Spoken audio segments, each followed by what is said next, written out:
Just a few thoughts. The first is, as the campus goes, the city goes. And as the city goes, the campus goes, right? There's not a boundary between the two. And as you've seen in the newspaper and heard from friends and colleagues, the situation on campus is one where positivity rates has increased dramatically over the last week and a half. We're testing at over 10% positivity rate, which on our own measures is cause for concern in that particular category.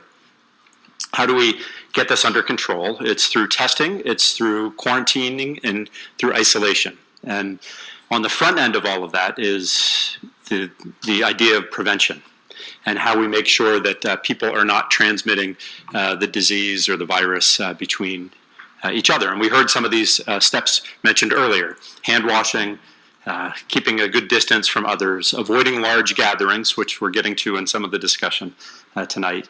And then in addition, wearing a face covering. And I think these are tried and true known methods for preventing transmission of the disease. The issue we face on campus, of course, is our rules only apply to what happens on campus. And Mary, you talked about what happens off campus and things like house parties and fraternity parties. We have no enforcement mechanism to make sure that our students are consistently abiding by the rules that we have on campus with what happens off campus. That is the jurisdiction of the city because they are residents of the city.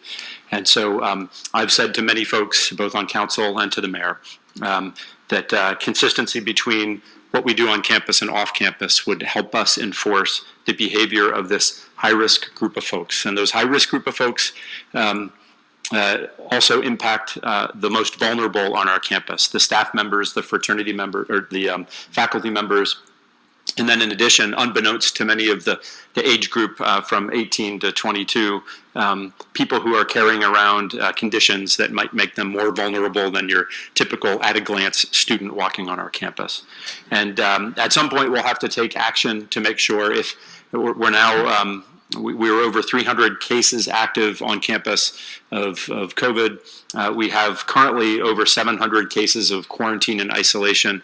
At some point, our systems can't handle that. Our resources can't handle that at that level. And given the restrictions that are put in place by the State Department of Health and the requirements that the Department of Health and the CDC expect us to follow, at some point we'll run out of resources potentially to handle that. Without the prevention steps up front, I fear that we will get there. And what I fear for the city is that when we, if we have to shut down the campus, our students go home, and the economic impact on the city is dramatic as well.